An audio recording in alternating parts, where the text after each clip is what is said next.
Сәлем достар, бүгін сіздермен өте пайдалы брокколиден салат жасаймыз. Ол үшін бізге керек заттар 2 штук қызанақ, 2 штук қияр және қалбырдағы кукуруза и свежий брокколи. Брокколиді осылай ағып тұрған судың астына әбден жуып аламыз. Жуылған брокколиімізді кастрюльге салып, осылай қайнатып піскенше пісіреміз.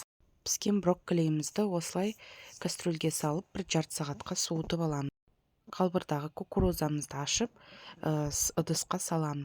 Әрі қарай қиярымызды осылай әдемілеп, төртбұрыштап турап аламыз. Бұл күздік салатымыз кісіге енді тезірек жасап жіберуге өте оңай рецепттердің бір түрі.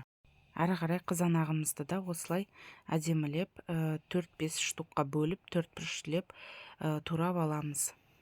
Брокколиіміздің ағзаға деген пайдасы өте мол. Әрі қарай суыған брокколиімізді осылай әдемілеп, өзінің түсін, осындай формасын қалдырып, жақсылап тураймыз. Барлығының басын қосып, тұздап, бұрышын қосып, осылай қайнатылған сұйық майды қосамыз. Менің ыдысымдағы қайнатылған сұйық май. Мен алдын ала осылай қайнатып, ыдысына құйып қойдым. Салатым сіздерге ұнады деген ойдамын. Сіздермен болған Әлия.